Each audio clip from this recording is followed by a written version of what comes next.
Good evening, New Salem. Welcome to Wellness Wednesday. We invite you to come on into the room. We're going to get started here in about 3 minutes. So just come on in and we'll get started soon.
Also, if you have any questions, feel free to leave them inside of the chat and we will answer them at the very end of the session.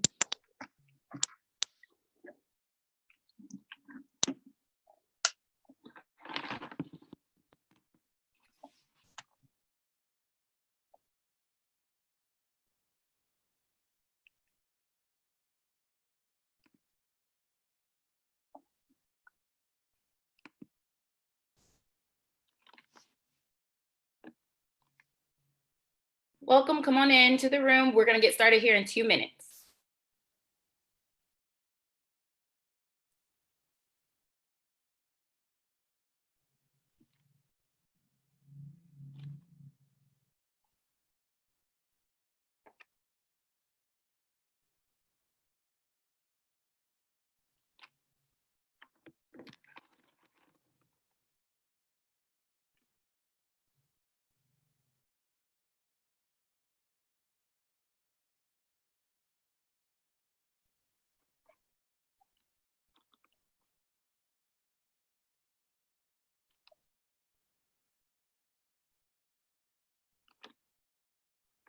Don't forget to share on your Facebook pages as well so your family and friends can benefit from the information that will be shared this evening as well.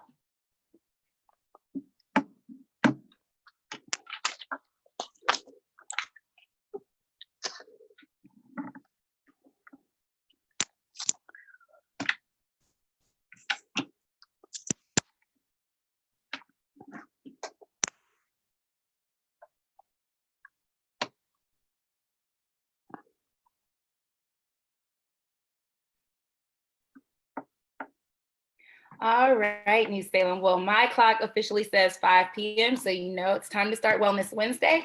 I am your host, Paulette, and this evening we will have member Cheryl Cosby sharing some tips and best practices for resume writing. I'm going to go ahead and let her introduce herself, and then she can go ahead and get started. As always, feel free to enter your questions inside of the chat, and we will answer them at the very end of the presentation. Thank you. Thanks, Paulette. So good evening, everyone. I'm glad you could join us. I was asked to come and talk with you this evening about resume writing, but I'll tell you a little bit about myself initially. I'm an executive director for Chase Credit Card, and in my current role, one of my responsibilities is to identify high talent and top talent and bring it to the organization as well as within my own organization. In addition, I sit on a diversity and inclusion leadership forum for the Columbus market. I've held several leadership roles, over the last 30 years, and it'll be more than that. But then if I tell you that, you'll guess my age, right? But I've been at the bank for 20 years, and I've had other experience in insurance and retail where I've held leadership roles. So today, I just want to talk with you about how to build a resume in this COVID-19. As many of you guys probably know, many people have been furloughed or either lost their positions during this time. And you may be sitting in that role. And I know you're probably thinking, what do I do now? Please don't get scared. I will tell you, I've been in that position twice in my life. And I will tell you that each time the position that I got was better than the position that I left. So trust me, your blessings on the way. So I want to talk about, how do you make your resume flourish and during COVID? Because please know there are organizations looking for top talent. There are jobs out there in which people are looking. Recruiters and headhunters and research and search firms are looking every day for top talent. So the goal of this organization, this presentation is how do we help you have your resume flourish during this time? Okay, so let's get started. You'll see on my page here, I want to talk first about how to ID your career path. What do I mean? Before you begin to write a resume, you need to know what kind of work do you want to be? You do. I will tell you, I'm a big believer. We spend too many hours at work to be at a job that we don't like, or we don't feel fulfilled, or we don't feel that it's our purpose. So I tell you first, as you begin to think about your journey for a new role, what do you want to do? You know, um, what do you like? If you've had jobs in the past that you really liked, then what did you like about that job? What gave you energy? What made you feel like every day when you got to go up, it wasn't really work, you were really fulfilling your purpose? Along with that, I want you to take time to assess your skills. And what does that mean? Because when you look at jobs, they're looking for what skill sets you bring to their organization. So, what are you good at? If you were a manager, are you good at people management? Are you good at developing people? If you're a project manager, are you good at organization? Are you good in leading people in an organization? Are you good at analyzing issues? What are you good at? If you're in teaching, what are you good at in teaching people? So take time to think about what those skills look like, because as you begin to look at developing your resume, you need to know what skills you're good at. I always tell people, and I do this myself, pull out your prior reviews. What were you told? What were you good at? Where were your strengths? Where were your opportunities? Where did you get the highest marks on your reviews? Because those are the skills that you'll want to bring forth as you begin to think about writing a resume. The next thing I want you to think about is what jobs, again, have you enjoyed most? If you lost your job during COVID, did you really like that job, or was it just a gap filler for you? If you've done volunteer work, please don't downplay volunteer work. We learn a lot of skills when we're doing volunteer work. So you want to look at, you might have had a regular full-time job that didn't necessarily fulfill you, but this volunteer job, you couldn't wait to get to. What did you like about that job? So you want to look at that. Maybe you started going to the volunteer job and you got introduced in how to develop websites, but that's not what you did in your full-time job. Is that something now you've developed in that volunteer world that you can now take and look for a job? So after you've assessed your skills, we're ready for you to start to construct a resume. And I should have told you, have some pencil and paper or your PC or your, however you take notes, because you're going to need that. Okay. So the next thing we're going to do is we're going to start the framework. What does a resume look like? So your resumes are nothing more than a tool to tell your career journey and to be a marketing tool. Resumes should not be more than a page, 2 pages at the most. I will tell you many times when I look at a resume, I look at the first page, I'm looking for certain things. I'm looking for job history. I'm looking for, are there any gaps? I'm looking for skill sets. Do they marry what I have? So you want to really grab that recruiter or that headhunter or that manager as soon as they look at that resume. So that's what you want to make sure that it's on your first page. I will tell you now, your resume, you tell your story. It's the most common resume. Is your story. And I would tell you a chronological resume is probably the best resume to use. And I'll talk a little bit later about a functional resume. But a chronological resume is usually used when you've had pretty consistent job history and you can list your jobs that you've had. I say chronological because most people and recruiters and hiring managers will quickly do a glance, especially today's world. Recruiters and managers, you get really thick numbers. You may get hundreds of resumes for a particular job, and you want your resume to stick out. So I want you now to begin to write down each of your jobs that you've held and what you've done. And I want you to take time to do that when you go home this evening or before you start your search. So what does that mean? I first just want you to have 1 or 2 lines that talks about what were your responsibilities in the job. So you're responsible for, some of the ones I've used, I was responsible for leading 200 phone agents and 100 complaint agents. That was it. Because the next thing I want you to work on and be able, and this is the most important part of your resume, is what were your accomplishments? What did you bring? What did you accomplish? And what do I mean by that? What I mean is you want to talk about things such as you were instrumental in assisting an average. Let's say if you did retail, you were instrumental in assisting an average of 40 customers a day to help select clothing, which generated $8,000 in revenue. Why do I want you to talk about that? It's numbers. Numbers mean a lot to organizations. Numbers talk about success. So people want to know what you were successful at as you look and they look to bring you in. You want to talk about actionable words such as exceeded. So if you did sales, maybe you exceeded sales goals by 45% of the budget. Why is that important? You beat your budget, right? You exceeded sales. If someone's looking for a great salesperson, that's going to stick out, right? Providing outstanding customer service. You received a 97% customer satisfaction score. Everybody needs customer service. And when you have someone that has a really high satisfactory score, that says, hey, those folks have, that person probably has really good interpersonal skills, really good communication skills. I want to talk to that person. So again, wherever you can put numbers, I want you to put numbers for accomplishments. That is so important. I don't know how many times I see a resume just list what they did for a job. That doesn't grab me. I need you to list what you were able to accomplish. Okay. So use actionable words that will help you tell your story. Okay. And those are the things that our recruiters look for, and managers look for. As you write those words, make sure that you're saying you deliver it, you identified, you reduce. Those are what I mean by actionable words. Words that demonstrate you made a difference. And I want to say that again, you made a difference, because as you're looking for a role and someone is looking for you, they want to make sure you're going to make a difference in their organization. Okay. I talked about a chronological resume earlier, and I'm going to talk a little bit about that. It's probably one that most of you guys have, and it's the most common one. And why? Because you can list your experience and the focus.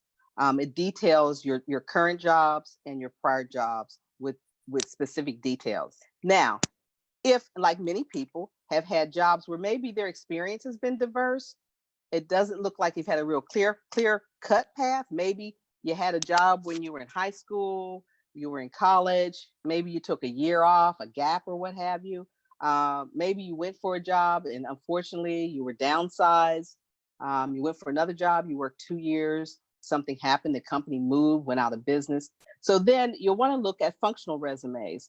And functional resumes will allow you to showcase your experience minimally for unrelated career fields. So if you've had career changes, again, gaps in your work history, sometimes I've seen where ladies and gentlemen have been moms or stay-at-home moms or stay-at-home dads. The functional resume is one that's better to use.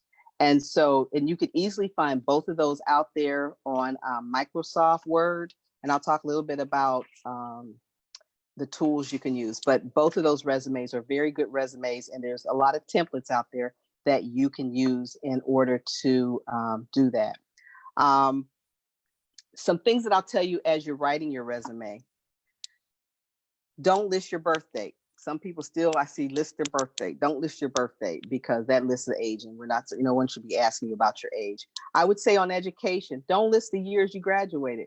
Graduated from Lyndon McKinley, graduated from Ohio State University. You can list what you got your degree in, but you don't need to list the years, okay? And again, because it could depict age, which is something we don't want to do. If you have gaps in your work history, and once you do, if you use a functional resume, you may have to answer for those gaps. And just be prepared when you go for the job interview to be able to answer those gaps, okay? Because in today's world, everybody has gaps. So don't feel like, and I will tell you with COVID, you're gonna see it more, okay?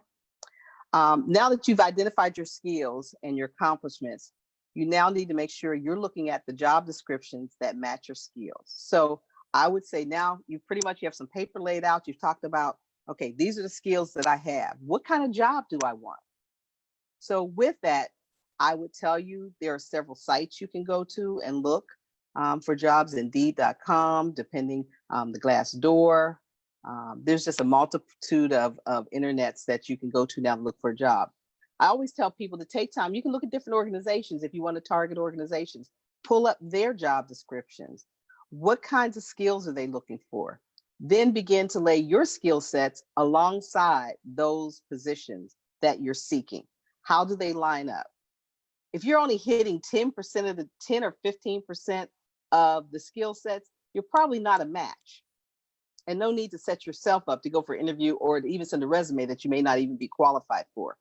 So if you're getting 50% or 60% of a match, that's really good. You want to say, hey, I have the skills that you're seeking. Then I would tell you to begin to look at the descriptions of the job and then take the descriptions, lay them out, and then write for yourself on separate paper before you even construct your resume. Here's the skills I bring for that job, because that's what you want to match up to the job description.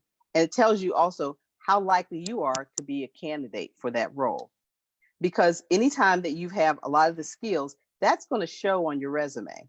And it's also going to show to the recruiter. So you want to make sure that you have, I'd say 50 to 60% of the skill sets and of the job description. What does that mean? If you're applying to be a business analyst, what do they require to be a business analyst? Analytical skills. So if you look at your accomplishments, are you able to demonstrate that you have analytical skills? How did you, and examples in terms of projects that you may have run? If you're looking at a manager position, how many people have you led in the past? What type of manager position is it? Because there's a lot of different types. Is it a people manager? If you're looking for a human resource position, what type of positions have you held that would lead you to be in that type of role? If you're looking for an administrative assistant position, what type of programming do they require that you have? Not just the basics, Microsoft or Excel or PowerPoint. What other kinds of programs and things do you have? So it's just so important that your positions will match up to your skills. Okay, I'm going to pause there for a minute. And Paulette, do I have any questions I need to answer? Yep. So the first question is regarding the gap. What would be an appropriate answer if the question came up in an interview? I tell people to be honest. And what does honest look like? Honest looks like, the company went out of business. It could be that I took a role and I figured out very quickly, probably within 6 months, that it was not a role for me. I didn't want to waste the organization's time, so I resigned. I probably might do something a little different this day, but that is what I did. So I say be honest. The other thing I would say, if for some reason you have a background where maybe you've been incarcerated or whatever, please be honest. Many companies now look at that so much different than they did in the past. But what does get you in trouble if you lie? Okay. What about those individuals who are currently furloughed? So technically they're still employed, but they're searching right now.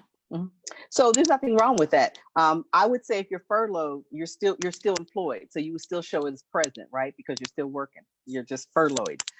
And, people are going to look. This is the time I'd say, some companies will lose people because people are going to find jobs that are better than the ones they were furloughed. They're thinking, I'm not going back there. I like this job. So that's okay. And you can be honest. If people, if someone asks you, are you furloughed? The answer is yes, I currently am. However, I did think this was a great time for me to kind of seek what other opportunities that are out there to match my career aspirations. Great. That was the last question. Okay. So I want to talk about one right now that's near and dear to my heart, is social media. Well, before I go to that, let me talk a little bit about interviewing. Now that you have your resume as presented, I want to make sure a lot of times organizations today will use different softwares to interview you before you even come in. So there's things out there known as HireVue, where basically they'll send you some type of system and the questions are out there for you to answer off your resume or what have you. So you want to make sure if you do any kind of live interview, and especially in COVID, Zoom interviews, make sure that you dress appropriately. Make sure that you dress as though you were going to go to an interview. Make sure that the area that you're interviewing for is quiet. Because I've seen where people will interview and there's a lot of noise, there's children in the background. So I tell you, just be mindful of that. Okay. So before I go into that, I want to talk about social media because it's different today. Look at your email address. What does your email address say about you? Email addresses, your Facebook, your Instagram, all of those social media pieces should be pieces that are pretty generic. Stay away from, I've seen things in emails that reference sex, religion, Bible verses, um, different types of crafts or recreation. Um, Stay away from emails that have curse words in them. You would be surprised how many people, their emails are inappropriate. toohotforwords.com, something like that. So you want to make sure, and so take a time to look at all of your emails, especially the email that you're going to put on your resume. Okay. Keep your resume very simple and clean. I tell people, stay away from all these colors on resumes. Your basic cream paper is just acceptable. On your social media, look at who's part of your social media. What does that look like? If I pull up your social media today, what will I see? If your friends, sometimes on social media, I'll tell you guys, you have to kind of defriend some folks because the message and some of the things that they're doing on social media links to you. And do you want recruiters to see that? Because I will tell you, recruiters, managers, organizations, they go out and look at your social media. So you want to make sure before you even start to look, clean your social media up. If there's anything out there that's you find unacceptable or you question, have other folks that are friends. Look at my social media. What do you think? So sometimes you'll have to take people off. So it's kind of what it is in terms of the social media world. If you said things that are unacceptable, try to get rid of that stuff that are on there. Things that are even political things that are out there today. I would tell you to just neutralize your social media as much as possible when you're out here looking for a role. Okay. I will tell you, once again, there are a lot of tools out there for you as you look at resumes.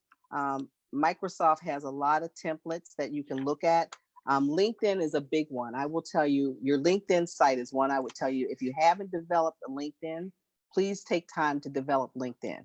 Even if you start and you don't have it 100% done, start to run it. But before you start to look for a job, make sure that you've created a LinkedIn profile. And your LinkedIn profile, you will be able to upload your resume, your history. And I will tell you, a lot of recruiters look at LinkedIn resumes. I've gotten tons of calls from recruiters that I never even knew, that they're like, how'd you find me? It's on your LinkedIn. So make sure when you're looking at that, that's one of the ones that you make sure that you're present at. What if their Facebook page is private? Should it still be a concern to clean up? Or is there a way that recruiters can view things that you wouldn't necessarily know they have ways in the back? I would tell you, I still recommend that you clean up because I'm convinced on anything that's out there in the internet world, somebody knows how to get into it. Right. So I always tell people, even though you keep it private, make it clean and clean it up. Okay. Yeah. You don't want to give people any reason not to look at you. Okay. I will tell you the other thing on the LinkedIn profile, you will be able to tell, and this is even if you don't do it, not necessarily buy one that you have to buy, because LinkedIn, you can do different levels, but you'll be able to see sometimes who has looked at your profile. So I think that's always a good thing to look at. Don't get dismayed if nobody doesn't look at your profile, right?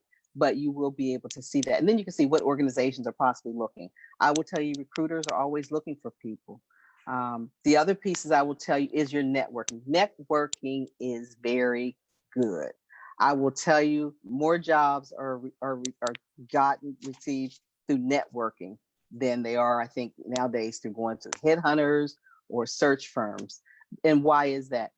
Networking, people tend to refer people that they know have the skills, they have relationships where they know you'll be successful. So I always encourage people network. And here's the thing, if you know people are in roles, it's nothing wrong with, hey, picking up the telephone, calling, hey, Paulette, this is Cheryl. I've been, right now I'm in a search. Do you have time to talk with me? Sometimes, you'll find people who will just come and talk with you. And it's just to kind of learn what's the status of your organization. Are you looking? You never know what's going to open up. I'll use myself as an example. When I was in between jobs, from who was the insurance company, I went to talk to a headhunter, and it was just basically to do as a fact find. It's called exploratory. I did that and nothing came of it. It was about a year later. She called me and said, hey, there's a role at Victoria's Secret I want you to look at. That was 12 months later. I also kept in contact with her through that time period. So I wasn't a stranger. And then when the job opened, she called and said, hey, I want to talk with you. What do you think? And I went and I got the job. So please make sure you network.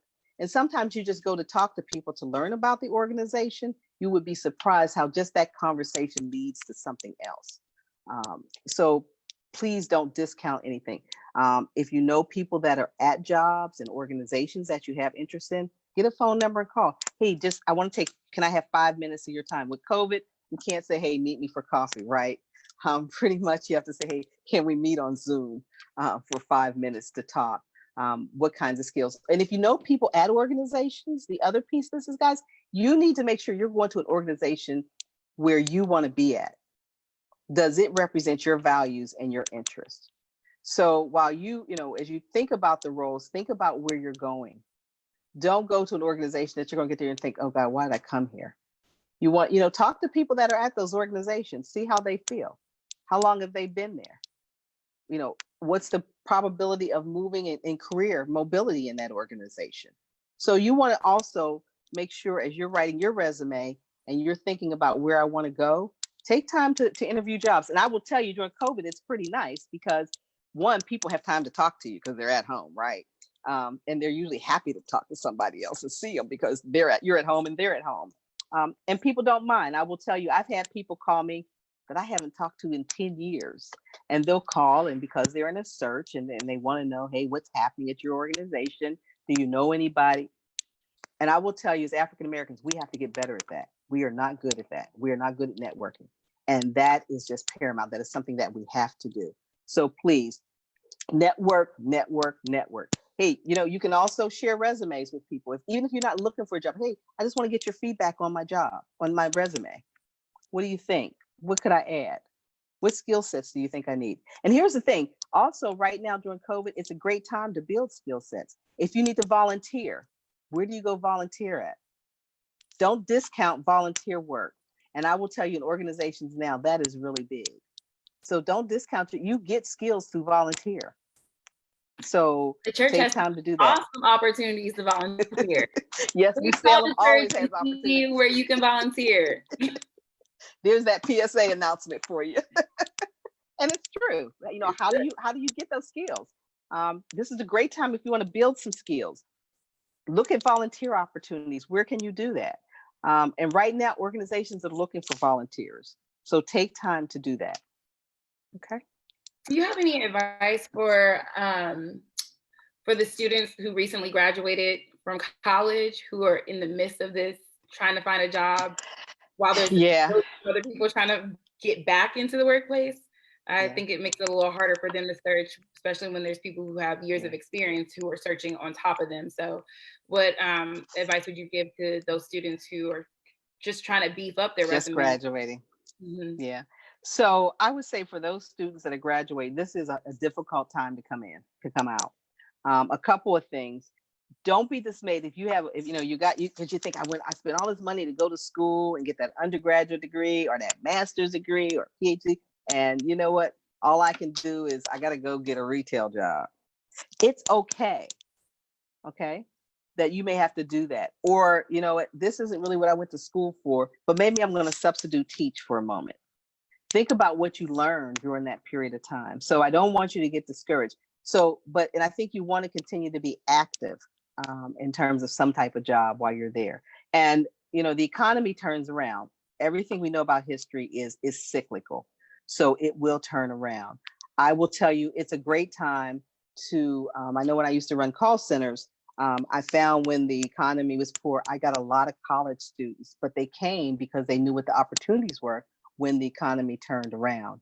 And so that's the other time to maybe look at, entry-level positions in an organization just to get your foot in the door. It's not where you're going to have to stay at for life, right? But you get your foot in the door, you get some skill sets. And Columbus, and again, Columbus has great organizations, but I will tell you, I've seen great organizations across the country. So look at those organizations. Where is it that you can, maybe start as a start? I would say for college students that maybe you got one more year or two more years, I'm going to put a plug in. Something I think we don't do as well at is start to look at internships. Internships are so important, and organizations now start about 2 years before they're ready to look at. So usually your junior year, they want you to come in, but they start like your sophomore year. So make sure that you're connecting with your, I don't know, advisors and your job centers, that they're linking you to those organizations that are coming online. And look online. There's a lot of organizations now that publicize what they have in terms of internships. And I know this year was really, really hard for internships because I know some people got internships. COVID came and it crushed them, unfortunately. But I hope just don't get dismayed if you were one of those folks. Any other questions? Not at this time. Okay. So in terms of resources, I just want you guys please to go out to the internet and look. As I said, LinkedIn is a great one. Depending on your resources, Glassdoor is another one that's really good, that you can look at. And again, you don't have to pay for those. I will also tell you, if you're looking at headhunting firms, and headhunting firms are generally firms where organizations have contracted them to find top talent. Please, please do not pay for headhunting firms or employment agencies. I'm totally not for that at all. One is, if you're looking for a job, you probably need money, right? So probably paying for one is not good. Headhunting firms usually get a percentage of the salary that you're hired for. So therefore, they're gonna, try to help you negotiate the best salary that you can get. Different firms, in terms of firms that organizations will hire that are just like agencies. Again, it may be because they're looking to hire a number of people to fill roles because of, some of these jobs that are going to open up right now, guys, quite honestly, are going to be because of the recession. They're going to be, collections kinds of jobs will open up really big because unfortunate people will go into collections. You see now how many, with the interest rates being low, how many people are out refinancing homes and things like that. So now you have mortgage companies that are probably going to be out here looking for talent. Those jobs might be short term. However, if you can get in, you get in. And that's why I say some of our college students come in. You'd be surprised how you do well in organizations. You may be able to stay even once those positions or those times are up with them. Okay. What suggestions do you have for those who are being displaced after many years due to COVID-19? So I think after, and that's difficult if you've been somewhere for 25 years, right? Now I have to look for a job. Think about it this way: 25 years, you have a lot of experience to bring to the market. So again, I tell you to look at your talents, look at your skill sets. What do you want to do? Even though, and I think I tell people, don't look at your age and say, oh, because I'm this age, I'm not going to get a job. You would be surprised how, number one, people can't tell age always. And number two is take time to look at what are your skills. And that's where I think networking is really big, because when you develop relationships with people, doors open. People are going to look to have you come in.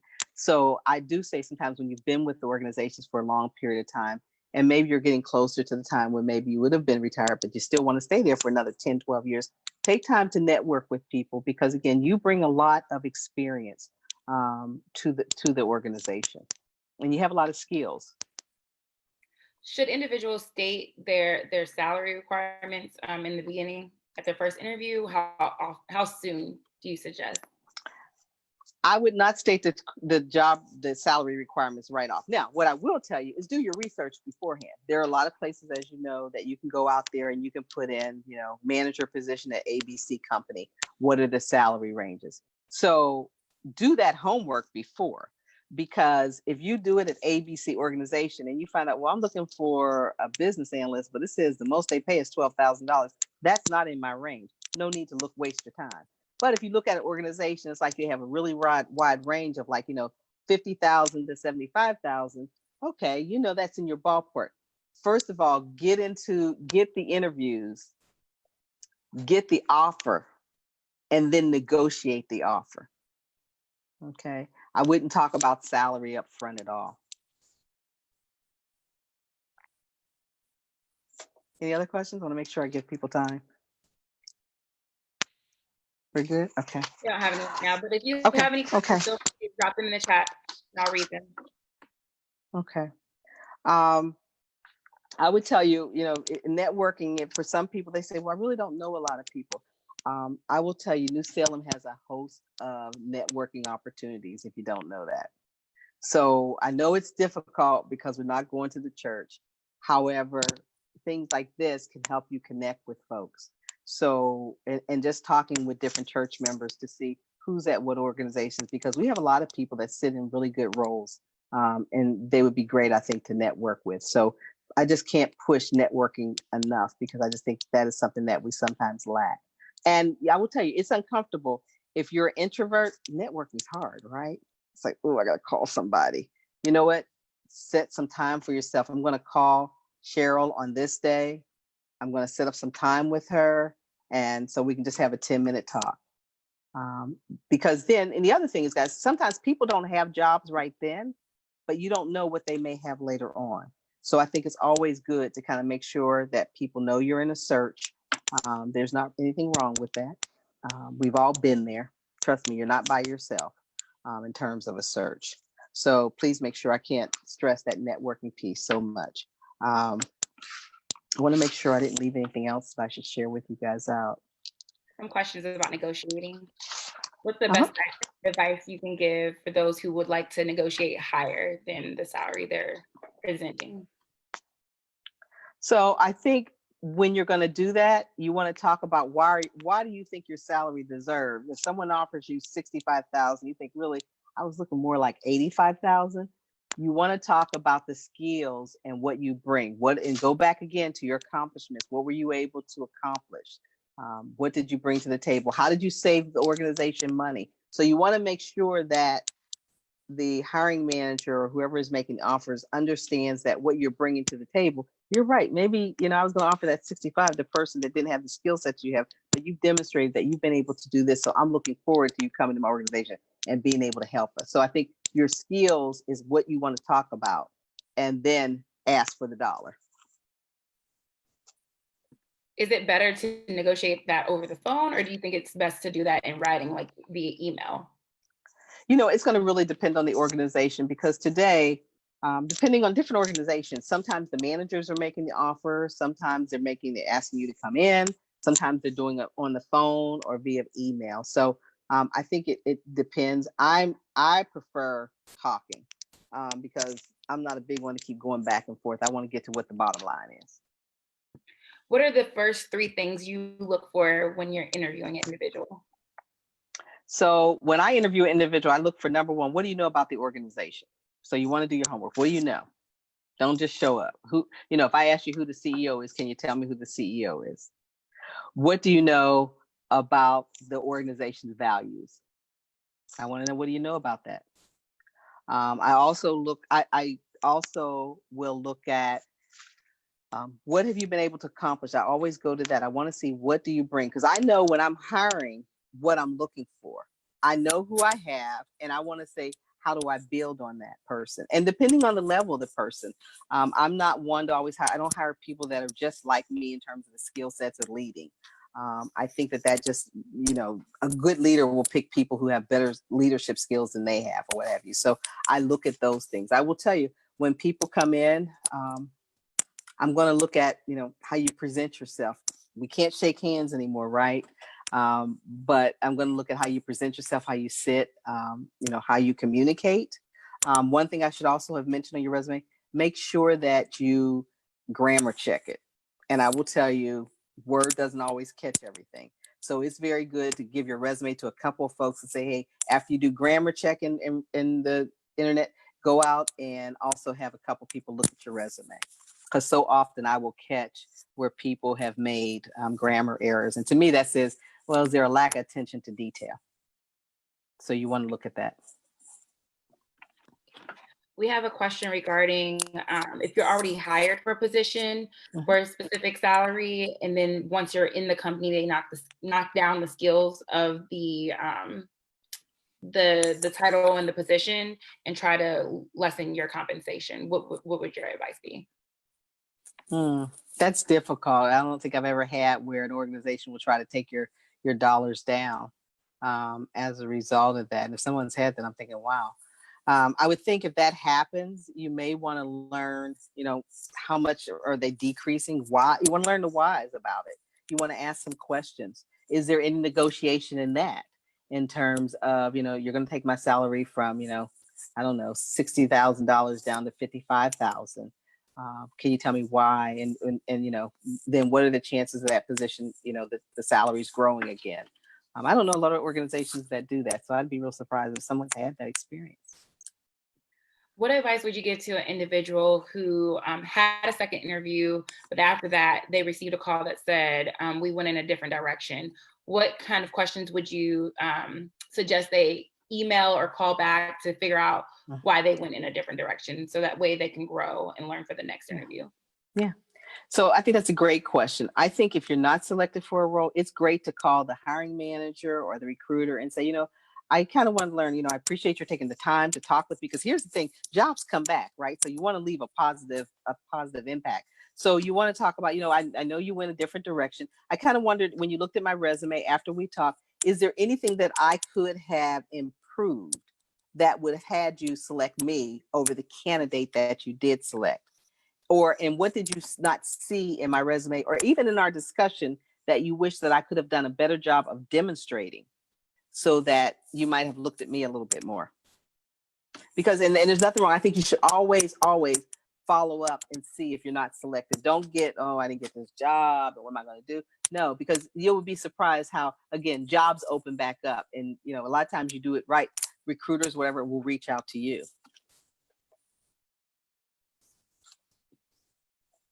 That was the last one we had so far. Oh, okay. Let me just kind of wrap up here. I don't know how much more time I have. I lost track. Sorry. Talk about your profile pictures. When you have profile pictures out there, when people pull up, especially like your LinkedIn, if you put a profile picture, make sure it's a professional profile picture. Nothing more than I'll see pictures where I'll pull up and people riding by their car, waving their hands, or, they're doing things, putting makeup in all of your social media should demonstrate a professional, who you are. And when people see that, and it should be consistent throughout your social media. Okay. Because it all reflects you. So again, make sure that you're doing that. Again, I want to just re-emphasize also, make sure that when you write your resume, that you tell your story. Take time to read over your resume. Is there any gaps? Is there anything you wish you would have said? And again, make sure you show people your resume. What does it look like? Even if you're not looking for a job right now, I always tell people, have that job description, you have that resume ready, because you never know what happens. The other thing is, for all of us that are working, guess what? Every day you lose your job, I tell folks, you should be able to document something on your resume. Start to build a file. So when you get to the point that you have to write a resume, hey, I know what I did. This is my story. Your reviews tell your story. So make sure if you don't keep those, that you keep those, that, every day, take some time, 5 minutes after you end the day, or even monthly, take time to write down, what did I accomplish this month in my job? Because those are things, because you're going to want to also elevate yourself. So what are the things that I need to know? And what do I need to do better? Because we all need to do better.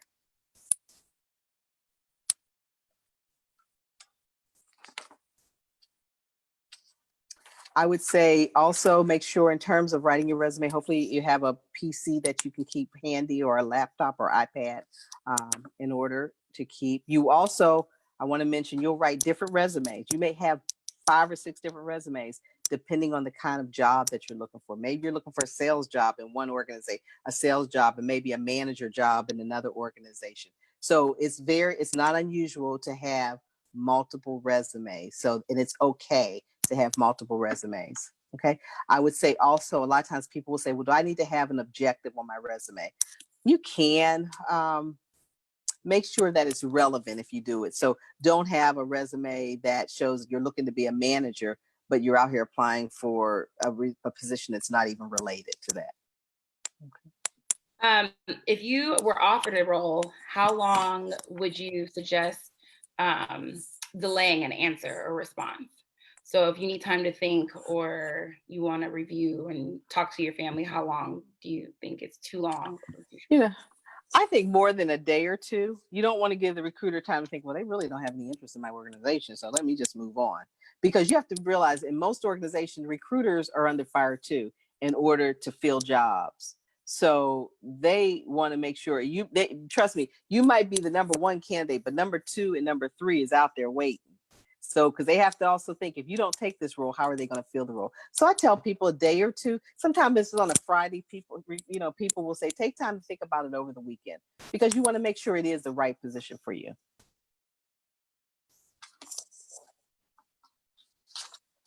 Good. Okay. I can't tell if we have more questions. I need to keep going. The other thing I meant to mention, please make sure that you do list your education. That can be at the end of your resume, and any kind of volunteer activities that your organization you're a part of. Make sure you list those. Any kind of awards that you've received. And I would tell you now, especially with diversity and inclusion is very big right now, guys. So I would tell you that things that you've been involved in the community or what have you that may have to do with diversity, that's a great thing to put down in different organizations. What if you were offered a role that is in another state, so you have to relocate? How long do you think is too long to tell them you'll move? So if they need you to start immediately, is 2 weeks too long? Or if you need actually a month or two before you can move down, what's your suggestion with that? I think part of it is whenever you're looking for a job, if you know that job might entail relocation after, say, like and even the first interview or the second interview, you might say, talk to me a little about when do you expect this person to go into that role. They may say, and nowadays there's so many things you can do virtually, right? So they may, a lot of times companies and organizations are real flexible about, especially if you have children and you have to get your kids out of school and what have you there. So you want to just then, at that point, you're having a two-way dialogue, and you should be pretty comfortable talking with the recruiter or the manager in terms of when would they want you to start in that role. And be honest again. Don't get so anxious. Oh, I can do this in 2 weeks. And 2 weeks comes and you're like, there's just no way I can do it. Really think it through. Is it true that an individual should keep their resume to 1 page? I would say 1 page, 2 page maximum. Please don't, nothing more for me. If you give me a resume, it looks like this, you got 3, 4 pages, you're probably going to lose me. I will tell you, leaders, that first page is going to grab folks. That's what you want to look at. Recruiters, that's the first thing you want to look at. And I would say as much as you can bullet point, do that, because people don't have time to read lots of paragraphs, right? So 1 page is great, nothing wrong with it. If you have to go to 2 pages, but stay away from going to 3 pages. The other thing is, all you need is 7 years. Don't look at, your whole 20 years that you've been working. 7 years and condense it. After that, when you get in the door, if you need to talk about your previous organizations and the skills you got from there, you can definitely do that. Okay.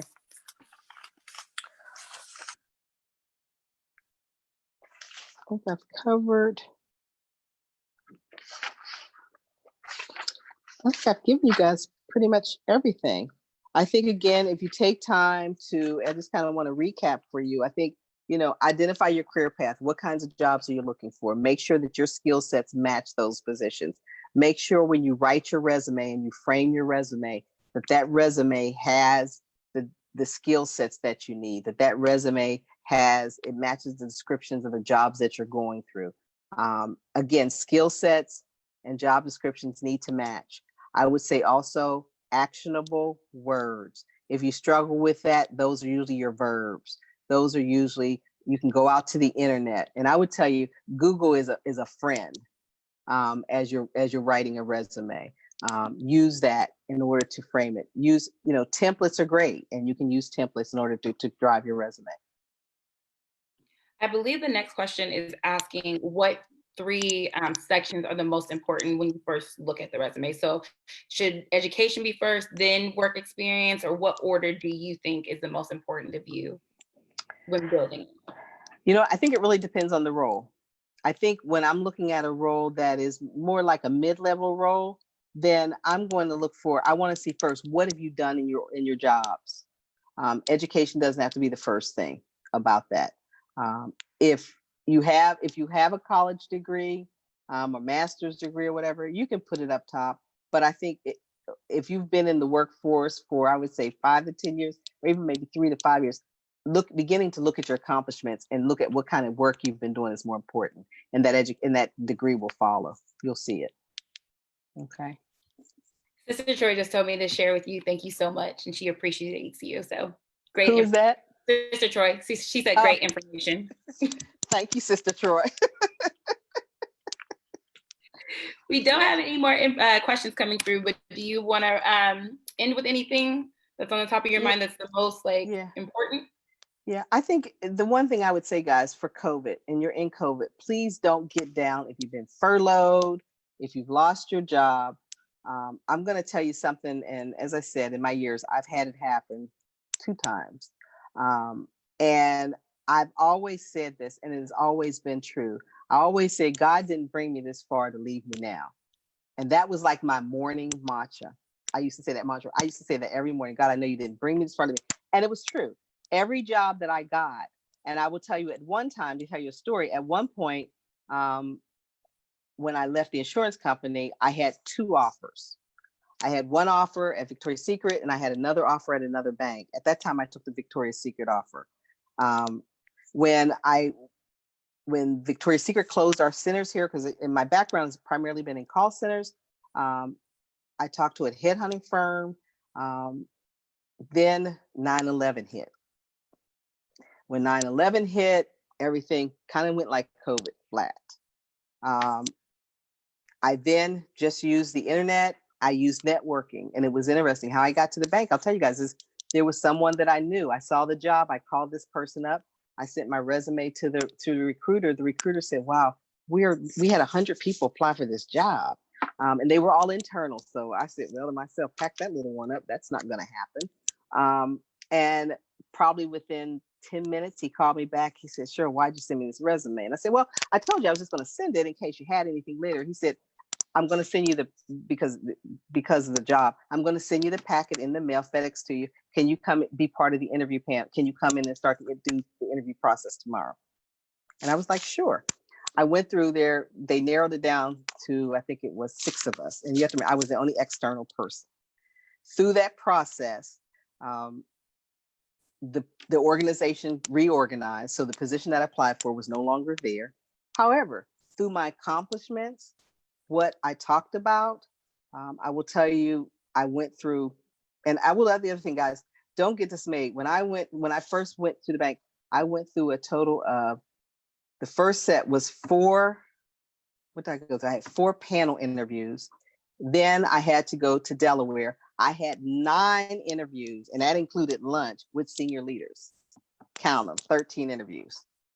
Then there was a reorganization, and the job that I applied for was no longer there. However, because of my skill sets, because of the information I shared with them, the recruiter came back and said, the organization wants to know the job. And you talk about a lesser role. The organization doesn't have the role that you applied for anymore. However, they really believe that you bring value, and they wanted to know, versus at that time I applied for vice president role. They wanted to ask me would I take an assistant vice president role. And I was like, sure. I went there. 20 years later, and I don't know if you guys know, I'm an executive director, which is one level from the managing director position. So, and be careful of titles. Look at more of the role and the jobs as you look at where you want to go. Okay. But don't be dismayed if you're in COVID. If you're in a space where, when's this job going to happen? It's okay. You're going to be okay. Trust me. You're just going to have to be a little patient, spend time on that resume, spend time, making it as crisp as you can, and making sure that, you show your skills. And sometimes I'll tell you, go to interviews that you really don't want the interview, but it's kind of where you can go practice, especially if you haven't been at an interview or had to practice. I think practicing is a good thing on somebody, especially when you don't want the job, right? Doesn't mean you go and blow the interview either, but it says you can learn. What else do I need to do? Well, I personally appreciate you today because this has blessed my soul. I actually needed this. So, and I'm sure I speak for everyone else who is tuning in this evening. Thank you so much for all these just these tips, information, it's needed. And I'm sure there'll be a ton of people rewatching this, playing this back, and sharing this with their family and friends who are in the situation right now with the COVID-19. So this will also be posted on our YouTube channel as well. So thank you again. We really appreciate you.